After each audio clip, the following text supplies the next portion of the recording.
Hello, everyone. Thanks so much for joining us. It's 11 a.m., so we're going to go ahead and get started. Good morning and good afternoon to everyone joining us, and welcome to the second installment of the webinar series put on through the partnership between EM Weekly and Speak and Spark.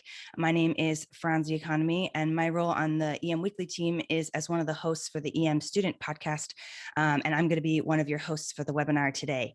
We're super excited for the whole webinar series and for today's programming, so we have just a few announcements and then we're going to go ahead and get started. EM Weekly and Speak and Spark have combined forces to bring you great speakers, helpful information, and substantial discussion around topics important in emergency management. And in case you missed the first webinar we held back in February, we were able to have a discussion around community preparedness with Scott James, a social entrepreneur and founder of the organization called Bainbridge Prepares. If you'd like to go back and watch, we're making the link available in the chat now. So be sure to send it through, and we'll also be sure to send it through in a resources email after the webinar. We're also hard at work putting together the next webinar in this series. It's happening on Thursday, August 12th, when we're discussing the meta leadership framework with Eric McNulty. I'm really looking forward to it, and I hope that you'll all join us for that session as well. We're dropping the link to sign up for that webinar in the chat as well, so be sure to grab that if you think you'd like to join. I think we probably have most people with us now. So shortly, we're going to be turning over the floor to Lorraine Schneider, our guest today, brought to us by Speak and Spark. She's going to lead the discussion on increasing the visibility of emergency management. But first, I just wanted to make sure to mention our sponsors for the webinar today, 511, the Mid-Atlantic Center for Emergency Management and Public Safety, and the Natural Disaster and Emergency Management Expo. We very consciously partner with organizations that we think would be useful to you guys, our audience, to know about. And these sponsors make it possible for us to put this programming together. So, thank you sincerely to all our sponsors. We enjoy working with them to bring you this information, and we hope you'll check them out. We're actually going to hear a few words from two of our sponsors now. First, we're going to hear from Will Ayers, who's here on behalf of 511. He has a message from the 511 team about the gear and apparel they produce, made to stand up to all the harsh environments that emergency service providers encounter. So over to you, Will. Good morning, everybody, or good afternoon, depending where you are today. I really appreciate you giving us a few minutes just to say hello and thank everybody on this call for what you do. At 511, our tagline is really how we try and run our business and live our lives, and that is always be ready. And that's why we feel such a strong connection with the emergency management community. I personally am based in Southern California. I'm the West Coast Director of Sales for the company. So if anybody out in this neck of the woods or even anywhere in the nation needs, support from 511, feel free to contact me directly at willa@511tactical.com. Really happy to help. And again, I really thank you all for what you do in your communities and appreciate your mission. Amazing. Thanks so much, Will. Now I'm going to turn it over to Kathy Francis from the Mid-Atlantic Center for Emergency Management and Public Safety for a message about their training and education opportunities. Kathy?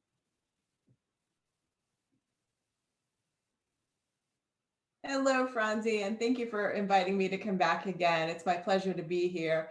And just like Will, I'd like to certainly thank our first responders nationwide for all their dedication and the work that they're doing throughout the past year. We certainly appreciate you.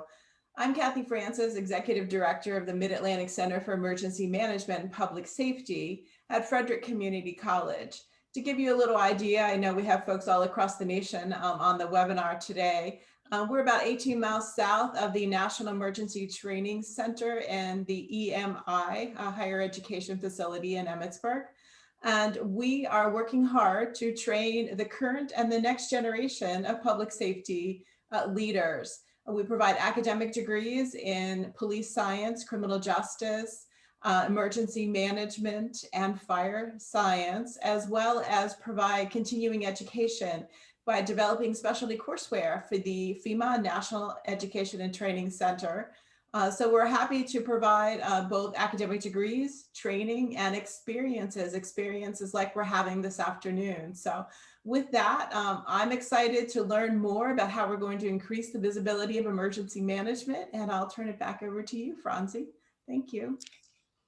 Of course. Thank you so much for that information, both Will and Kathy. And we'll make sure that any links and contact information that you shared, is available for everyone attending. We also want to let everyone know that we partnered with the Critical Response Journal to be able to raffle off a yearly subscription to one of the attendees here today. The Critical Response Journal is a global information resource that covers all aspects of human-induced disasters or natural hazards, spanning response, disaster risk reduction, resilience, business continuity, and security. And the subscription is $130 value. So to enter the drawing, you'll just need to fill out a brief 5-minute survey from Speak and Spark at the end of the webinar. We'll share a link to that in probably the last 10 minutes of the session today. And then we'll email the winner with instructions on how to redeem their subscription. And in case you already have a subscription to the Critical Response Journal, we also have a copy of Brian Rand's book called Rise of the Emergency Manager available in the raffle today. So all you have to do is fill out that quick survey and you'll have a chance to win either of those two giveaways. And lastly, we want to let you know that in the second half of today's session, we're going to be answering audience questions. So we encourage anyone with questions for Lorraine to put them in the Q&A box so we can get them in the queue and get them answered. If you have any quick logistics questions or anything like that, please feel free to use the chat. We have some team members over there that are monitoring that and can help you out. So now that we've taken care of some of those items, we're going to go ahead and jump into today's discussion. I'm going to turn it over now to Dan Scott, Emergency Manager, Professor, and member of the EM Weekly team, who's going to introduce our guest today, Lorraine Schneider. Hello, thank you, Franzi, and hello, everyone. Thank you for joining us today. It is an honor for me to be able to make the introduction to our presenter today. I met her and got to know her over the last couple of years, and Lorraine is a certified emergency manager. She has developed, facilitated, and implemented rigorous training and exercise programs serving the Walt Disney Company, the University of California, Los Angeles, UCLA, as well as local jurisdictions and nonprofits. In 2020, she founded the Emergency Management Growth Initiative in an effort to make the emergency management profession both more visible and accessible. Lorraine served as an inaugural board member for the Women in Homeland Security, Southern California, and is a producer of and host of the COVID-19 Heroes podcast. A very great podcast. I've heard it. It was amazing. If you haven't listened to it, go download it and listen to that. She is currently pursuing an executive master's of science in international strategy and diplomacy at the London School of Economics and Political Science, and has previously received a certificate degree in emergency management and homeland security from UCLA Extension, as well as a BA in North American Studies from the Freie University Berlin. In 2014, Lorraine left her European roots behind to move to Los Angeles, where she currently resides with her wife. Welcome, Lorraine, and turn it over to you. Thank you so much, Dan, and thank you so much to the entire EM Weekly and Speak and Spark team for having me. I'm very excited to be here, so I'm going to go ahead and share some slides with all of you. So I'm extremely excited to be speaking with all of you about increasing the visibility of emergency management. It's a topic that I'm very passionate about, and I wish to leave you today with a sense of motivation and some actionable takeaways. So as we get started, I would like for you to think back to the very beginning and take a moment of self-reflection to ponder over a couple of questions. What drew you to emergency management, and why are you still here? So I encourage you to take a pen, a piece of paper, or pull up something on your screen so that you can reflect on this. When was it that you first heard about emergency management? How did you hear about it? And why do you love it enough to still be in this role? And I'll assume that you love it because otherwise you wouldn't have signed up for this extracurricular webinar here today. So I'm going to leave you with 30 seconds of reflection, and then we'll get going. And the questions have also been placed in the chat. Thank you, Franzi.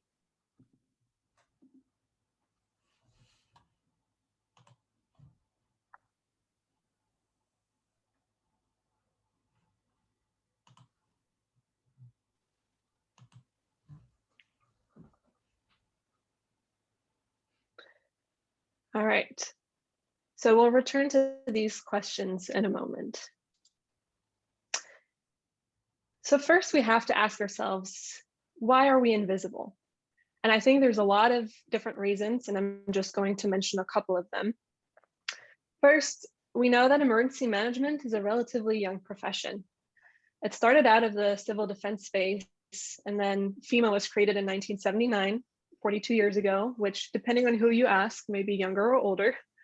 But what we've noticed too since is that a good amount of emergency management positions were filled as second career positions. So people who came from the law enforcement space, the fire service, or the military would go into emergency management as their second career.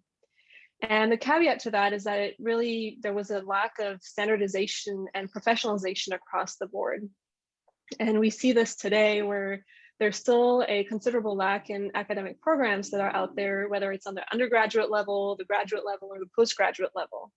And whether it's here in the US, even though here in the US we have, I believe, the majority of programs, but also if you go and look abroad. And then we're also pretty much missing from the public discourse and popular culture. I think to this day, the only movie that features an emergency manager is Volcano, which came out in 1997. If anybody has a more recent example, feel free to put it in the chat. And there's been like other mentions here and there. I remember watching a Parks and Rec episode simulating an exercise, which was really fun, with everybody wearing the colored vests that we as emergency managers either adore or hate. Very controversial topic. And I do think that COVID has helped as well. We have seen emergency managers be asked to speak on the local news, local radio stations. So it has helped, but we can't wait for the next pandemic to hit for us, for our profession to be highlighted. And that's also because we really operate behind closed doors. We're not first responders who are out in the communities, rolling out and in their uniforms. And we're also not medical practitioners who you go visit. So unless you are an emergency manager or you work closely with an emergency manager, you're not going to know what emergency management is. So this is our starting point. So why do we need to make emergency management more visible? Brian is going to pull up a poll question in just a second. And the question is, what are some of the biggest challenges that you have faced in your role as an emergency manager? Has it been lack of funding, staffing shortages, fluctuating interests of stakeholders, lack of authority, all of the above, or something else? So if you can take a moment to answer this poll question. And Brian, once you let us know if there's a good amount of answers, then we'll get going. All right, so you can see it now.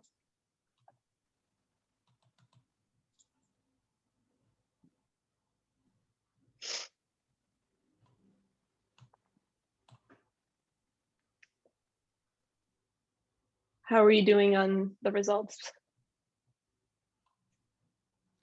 Well, 20 seconds have passed and we're 64% voted, 66%.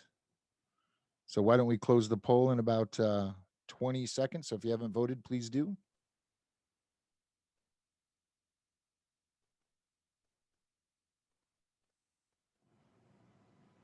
Looks like we're pretty steady. So we're still getting some votes. 80% now. Those on the phone, I'm not sure if they're going to be able to vote if they've phoned in, but poll's been open for 1 minute. We're at 82%. So I will end that poll and share the results. All right, so it's pretty clear. We see all of the above as the majority, and staffing shortages and fluctuating interests of stakeholders. I think that's something we see quite a bit, where we have an event that happens, suddenly draws all the attention. We see that particularly with active shooter incidents. And then once time has passed and people lose interest, we're not giving the funding or the staffing that we need anymore. And I saw one person who said other. Whoever said other, if you want to type it in the chat what it is, I'd be very curious to know. So maybe, Franzi, you can let me know afterward. All right, so this is our starting base. And I can say that I have felt all of these things at one point or another in my very short career. So I imagine for people who are participating today who have had much longer careers than me have felt it even more. And I see that public apathy is a barrier. I totally agree with you, Charmaine. And yeah, that's the psychological effects are really interesting to look at. So why do we need visibility? Why now? And why not keep going the way that we have? I think it's simple. There's a ton of benefits that come from being visible. With visibility comes understanding, comes accountability, and come endless opportunities. I argue that it is better for you, it is better for your leader, and it is better for your community, because you will no longer face as many of the big challenges that we just mentioned that you have in your job. Your leader will find success thanks to his or her team, and your community will be better served before, during, and after an emergency. And now I'm going to list a few more specific reasons of why I think this is such a pressing issue for us. So let me start with the good news. Way less people are dying from disasters today than they did decades ago. In fact, the number of deaths from acts of nature has dropped far below half. It is now just 25% of what it was a century ago. And during that time, the population increased by 5 billion people. So the drop in death per capita is even more amazing and has fallen to just 6% of what it was 100 years ago. One big reason for that is that with more money comes better preparedness. And as people have progressed from making $1 a day to $4 a day to more and more, the death rate has declined. And I highly recommend Hans Rosling's chapter, Natural Disasters, for more insightful facts about this in his book, Factfulness, and a more general positive outlook on the world. So this is a good thing because preserving life is our #1 priority as emergency managers. But experiencing less deaths doesn't mean that we're experiencing less otherwise devastating effects. Climate change is going to define the rest of our careers, especially if you're in your 20s or 30s. Climate change will preoccupy us until we retire. You can see in this chart how floods and extreme rainfall events now occur almost 4 times more often than they did in 1980. And I'm sure that many of us have felt these effects directly. I know personally how shocking it was when in January we were sending dozens of wildfire notices to our employees across the state of California, which begs me to ask, is there going to be a point pretty soon where we're not even going to have a proper wildfire season anymore? And I think they released the outlook on this year's wildfire season, and it's looking pretty bad. And an example of that too, of those extreme temperatures and what they do, can be seen in Syria. Researchers have found that an extreme drought in Syria that took place between 2006 and 2009 was most likely due to climate change. And that drought was a factor in the violent uprising that began there in 2011 and is continuing until this day. It was a catalytic effect. And the dryness combined with other factors, including misguided agricultural and water use policies of the Syrian government, caused crop failures and pushed as many as 1.5 million people to leave rural areas and move to urban areas. And this was a major stressor that eventually resulted in the uprising that took place in March 2011. But we don't even have to go that far to really see those effects. We can see it here, and not just in acts of nature, but in man-made and technological events as well. And a very recent example is the Colonial Pipeline that can carry roughly 3 million barrels of fuel, of gasoline, diesel, and jet fuel between Texas and New York. And we saw lots of gas stations running out of gas. We saw we saw the prices go up, and it's probably we're going to see the continuing effects in the next few days. Luckily, yesterday, the pipeline started operating again, but had that not been the case, and there would have been a further delay, then we would also see mass transit being severely impacted because buses require diesel fuel. The nation's ability to produce chemicals would have been significantly reduced, and we would have seen planes that would not be able to take off, especially in Atlanta, which is one of the major hubs, not just in the US, but worldwide.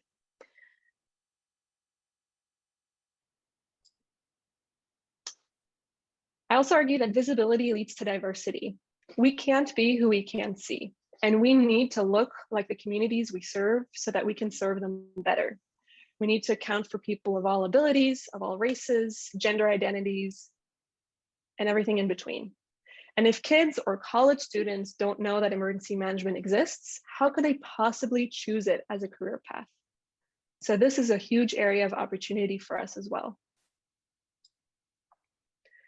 And if we're not visible, we're not part of the conversation, whether that conversation is about climate change or technology or social upheaval. EM touches on so many aspects of life, of politics, and of society. And we need to partner with others, and not just our traditional partners from public health and fire, but with our cyber experts, our satellite operators, and even our diplomats, because their work influences the infrastructure that's in place, the tools that we have available to prepare and respond, and the collaborations that exist or don't.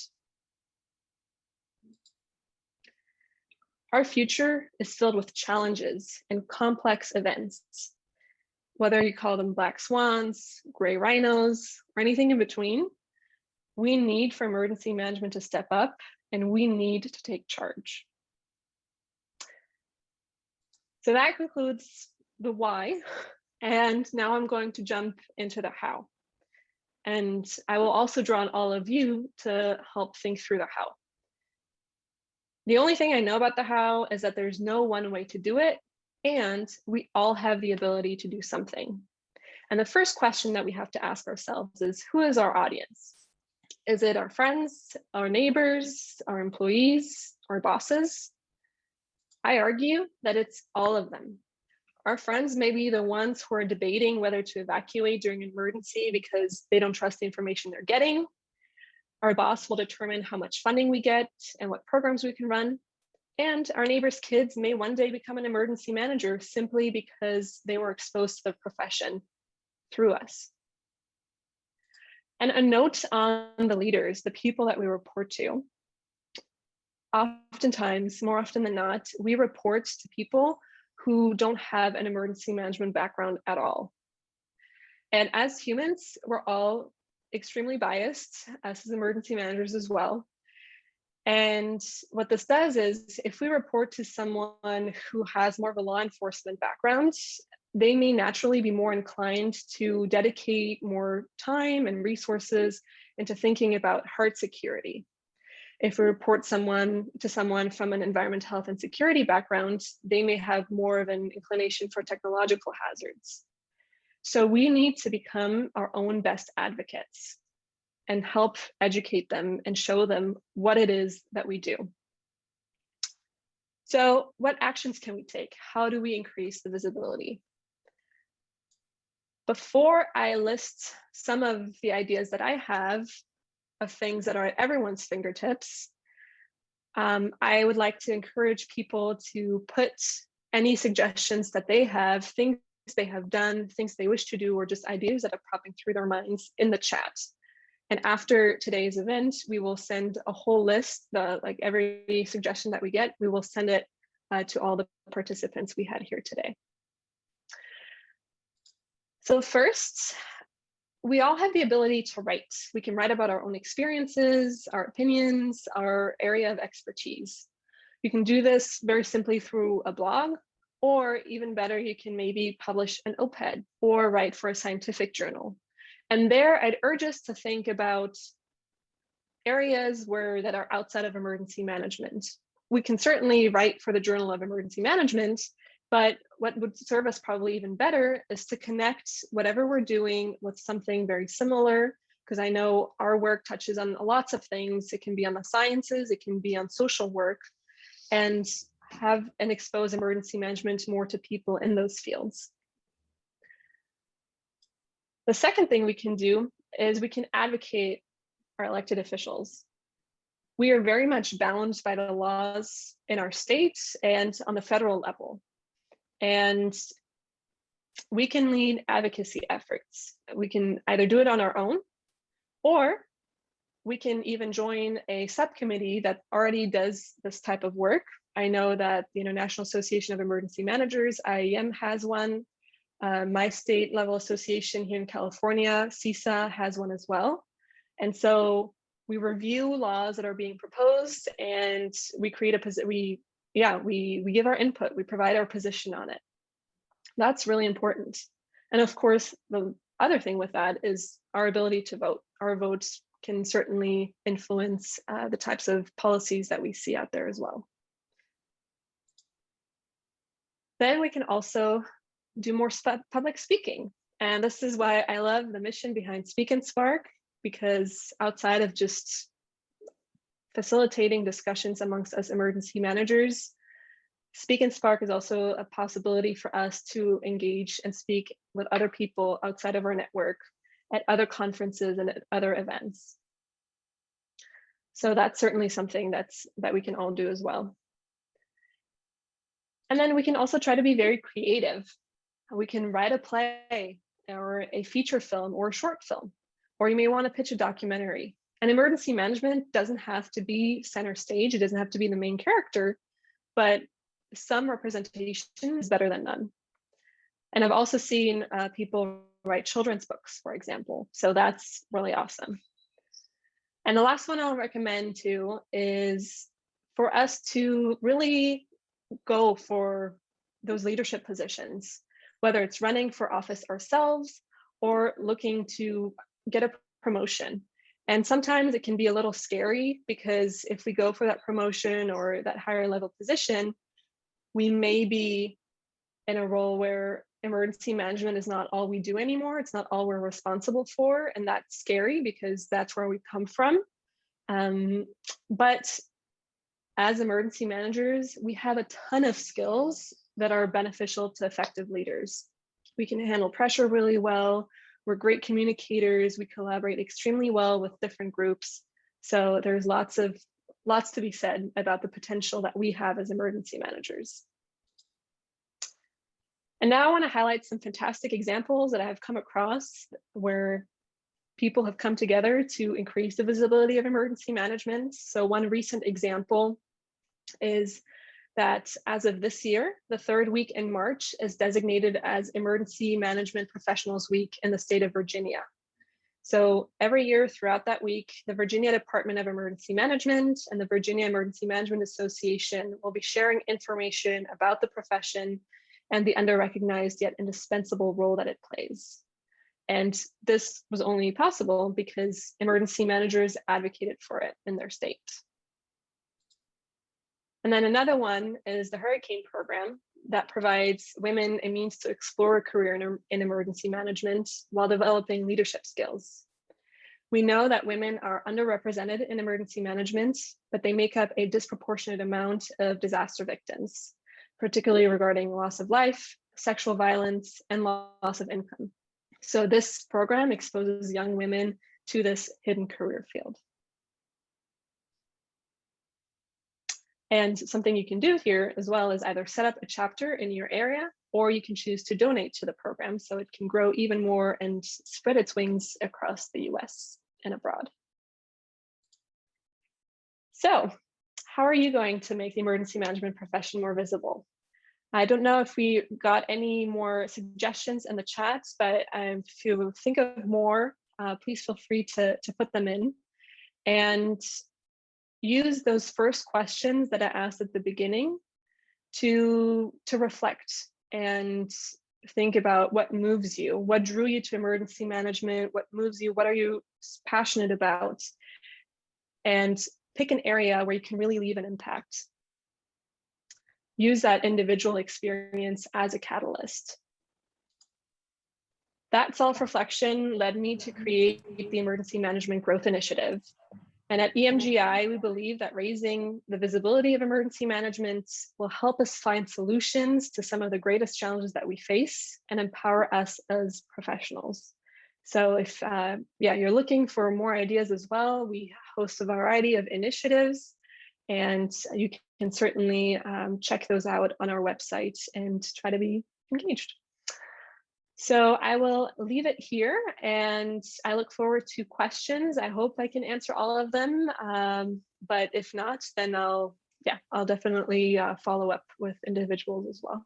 So thank you. Amazing. Thank you so much, Lorraine. That was such a wonderful presentation. And I'm also really excited to see some of the questions we're going to get.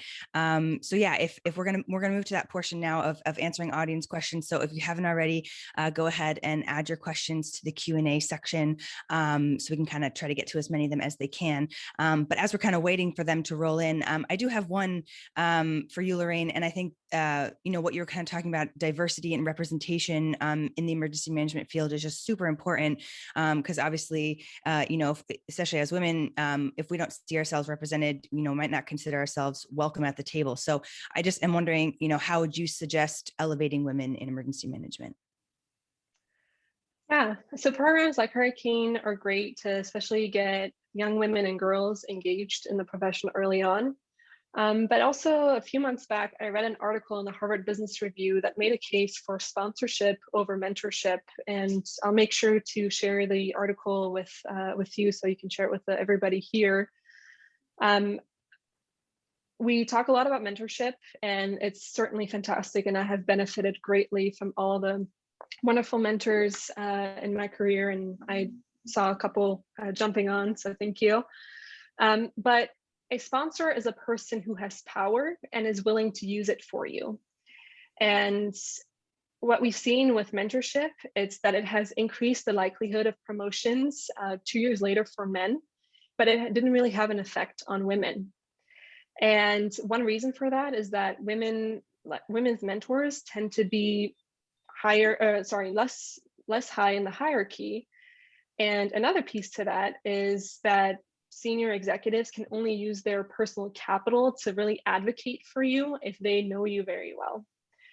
Because you can share as much as you want about the field and your experiences and provide advice, but when it comes to really pulling for you so that you can get a higher level job, you need somebody who has that capital to give. So I thought that was a really great perspective. And so one thing I would like to see is more sponsorship from men and women who are in those top leadership positions. Awesome. Thank you so much for that. Dan, do you have some audience questions? We do, and thank you, Lorraine, for that presentation. We have some questions. One of them being, and one of the first ones that was asked is, what about as far as increasing the presence of emergency management and getting out front? How can we utilize that in with the current COVID crisis, using that to benefit us right now? Yeah, so COVID put the attention certainly on emergency management and public health in general. But as we've seen with any types of emergencies that have happened and disasters, it's kind of like a bell where something happens, there's a lot of attention given to it, and then as time passes, people become less engaged and the interest drops and it's way harder to reach them. I experienced it personally when I was at UCLA, and we had one of our largest earthquakes in Southern California in 20 years. And suddenly our request for earthquake preparedness was through the roof. And then after a few months, it dwindled down. And a couple of years prior to that, we had a murder-suicide on campus that prompted a lockdown. And it was the same type of situation where all attention was on active shooter preparedness and all of that. And then time passes, and that's also pretty normal because we as humans, and somebody mentioned earlier on, apathy, and certainly COVID has lasted for so long. So people are over it, and we want to go back to a more normal life, one that we used to have.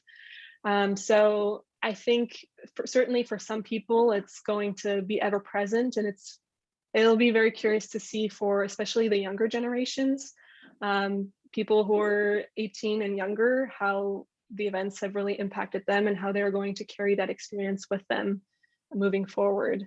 But I certainly think, yeah, we should leverage any opportunity that we get and keep that momentum going.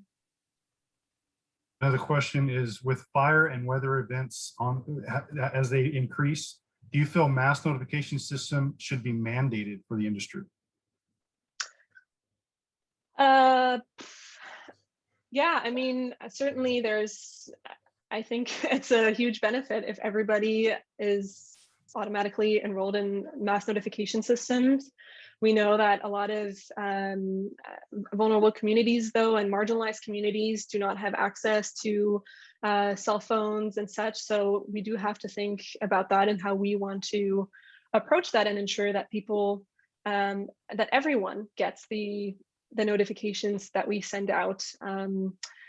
Yeah, so I'm personally a proponent to that. I know how challenging it can be, and it's also a cultural thing. I know through work where in some, if you want to send, if you work for a company that's international, in some areas you may have a problem with sending mass notifications to people off hours, because that's not really part of the general culture and the law, and people can have adverse reactions to that. So it's something definitely tricky to navigate and something that could be circumvented with the laws. Another question here is, in your experience, what are some of the most successful tactics to get community involvement and outreach? I think some successful tactics are, if you pick, I think there's tons of great programs out there that exist. I'll pick CERT because it's the one that I know best, and the one that I really love. So CERT, Community Emergency Response Teams. It can get people extremely engaged. And especially if you have a robust programs and you put enough effort and funding and people on it, so that it's not just a train and release program, or not even just like oh, you do this 1 year, like once a year, and then maybe you meet up once a year. No, it's getting to keep up that momentum and offering consistent training over and over again. And not everybody is going to attend that follow-up training, but the people who are interested will, and that they're going to be much more better prepared, and they're going to be much more enthusiastic about the topic and share it with people in their respective circles. So if you find a program like CERT or other ones, it's to really invest in it. And because if you do a train and release program, I mean, it's better than nothing, but you're going to get more out of it if you really put all your eggs in a basket. I think this next question is really relevant in so many different ways, and we are challenged with continuously in the emergency management profession is the job position. And the question is, how can we create a Canada-US cooperative job position guideline to better advance the profession? That is a great question. And I know, Dan, that's one topic that you and I have discussed a whole lot. It leads back to the lack of standardization across the board. And I don't know that there's a real answer for it, because we don't have an overall organization that really oversees everything and that you can get guidance on. Even if you look at FEMA job postings, they're federal job applications are very different from anywhere else. And the only standardized approach that I've seen is asking for whether you have the AEM or CEM designation from IAEM. And I think that in itself, it's also an issue. And if we look at an example like nursing, where if you go to nursing school, you all come out of nursing school with the RN designation, you know that you have gotten a standardized curriculum, and everybody's on the same page. So my suggestion would be to really look at our academic programs and see how can we standardize the teachings that are, the curriculums that are out there currently. Thank you. That's a great, absolutely. It's an ongoing battle that we'll continue to engage in. The next question is, does EM need better integration of educated individuals, such as individuals who have bachelor's, master's, and doctoral degrees? Yes, yes, we need everyone. And speaking of people with PhDs, I think we need to be much better about bridging the gap between practitioners and academics and draw on the research. I think in emergency management in general, there's been less funding historically, so there has been less research compared to other industries or professions. But when we are trying to speak and educate or make our point in front of leaders, I think it would be really useful for us to have prime access to some top-notch data and information that we can use to show why is it that we're asking for this or for that. And I think it would make us more credible as professionals, and also vice versa. It would help. It would help academics as well to have that link to emergency managers and see what it's like in our field, like out there in the job, and maybe they can support us with areas to further research. Couldn't agree with that more. Do you have any advice or insight with regards to gatekeeping, the gatekeeping that occurs within emergency management for those with a higher degree versus those who come up through public safety? What will it take for a degree to be valuable in an appropriate context as experience? Yeah, it's a tricky question. And I know, especially over this past year, I've talked with a lot of emergency managers who either recently finished a degree or are currently finishing one. And it's a trend that I was unaware of before being part of all those discussions, where we have so many people now who are getting their education in emergency management, but people with more years of work experience are being favored in terms of jobs. I think one piece is to integrate in the curriculum, really integrate experience, like practical experience, through robust internship programs or even vocational training, so that when you come out with a degree, you have that hands-on experience as well. And the other piece would be for hiring managers to take a chance and to provide opportunities. And because there's lots of added benefits, and I think there's roles for everyone. I think every organization benefits from having someone who is more seasoned, has more practical experience, even if it's in adjacent fields, it'll be extremely useful. And matching that with someone who is younger and coming out with a degree, I think that could be the perfect blend. So, but yeah, there needs to be more chances in that. We have a couple more questions, but there's one particular that we'll add on to the answer you just gave. And it says, it's like an advice question. I am currently finishing a master's in risk, crisis, and disaster management in the UK. How can I go about getting more on-the-job experience? That's a great question, and unfortunately, I'm a little bit familiar with the UK, but not too much in terms of emergency management. And that's an area that I find personally very interesting, is coming from Europe, is emergency management in Europe. And from what I have seen personally, it seems far less developed than it is here in the US for various reasons. I think now, because of COVID, one of the benefits is that we do see a lot of internship positions that are remote. So that may be something to look at. I don't know about positions in the UK and how many of those are being offered or internship programs. But then I would also say for on-the-job experience, I mean, volunteering is a huge piece. And again, Europe, the UK, there's less volunteering experience there. The nonprofit sector is not as developed, but the Red Cross, for example, still exists. So volunteering your time for that, and then also connecting with organizations, whether it's IEM or any type of emergency management organization that will provide you with connections and with professional development and just creative thinking. I think that's something that can be done from anywhere. Another question here is, does the lack of standardization in titles affect the visibility of emergency management? Each agency uses a different title for their emergency manager. And we've had this conversation many times as well.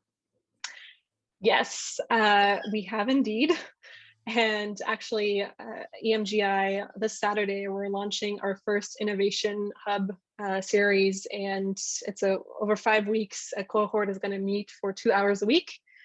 And they're going to craft a new definition of the emergency manager, because we have seen this, we know it's a problem, and we're not saying that we're going to solve it over this, innovation hub, but it can, all that critical thinking into it and bringing in different approaches is going to help, I think, or it's going to be a starting point at least. So if you want to sign up for this program, you still can if you visit EMGI. But I do think it does affect us because we ourselves don't know exactly what it is. Like, for example, I used to be called an emergency management training specialist, and now I'm a crisis management training specialist. Is there a difference between the two? Is my work different? Not at all. So why is it that we have so many different ways of describing ourselves? And that certainly doesn't suit us very well, because if there's already a lack of commonality within our field, how are people outside of our field supposed to make sense of it? It's going to be very hard.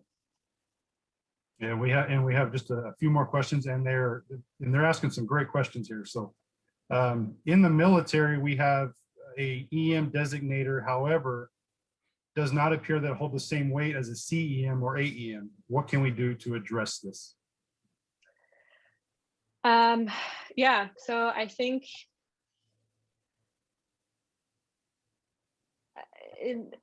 unfortunately, I don't have the perfect answer to the standardization issue. That's something that we're working to tackle. And it leads back to the previous question of what if we had just one standard, job description that can pretty much, like with minor tweaks, be used across the board. And we need to really define it. And that leads also back to the question of the definition of what it is that we do. So what are the core competencies that we as emergency managers need and that we display when we work, and creating that list and then making that designation. And the tricky part with the AEM and CEM is that you do have, it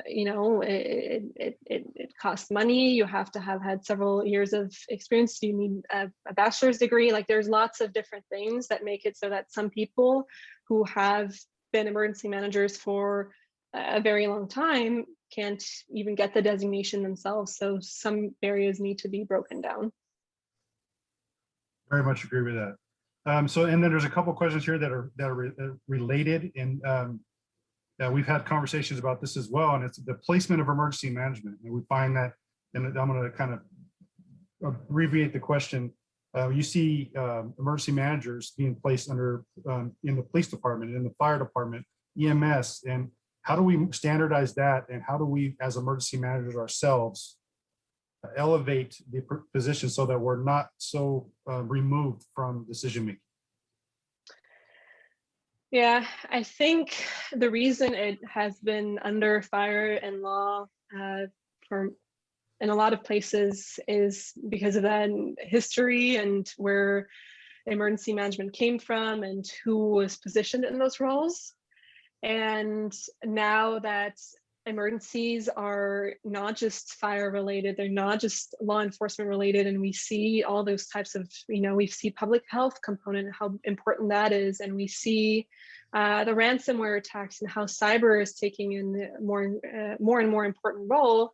So as society progresses, as the types of disasters we face change in nature and change in the types of effects that we have and the types of people that we need to work with, I think we can definitely make the case to have it be more removed or be its standalone organization. Yeah, it's and oftentimes we see that where we may be reporting to one person on blue sky days, but then when something is going on, our emergency operations center is activated, we're reporting up like 5 chains above to one of the senior leaders within the organization. So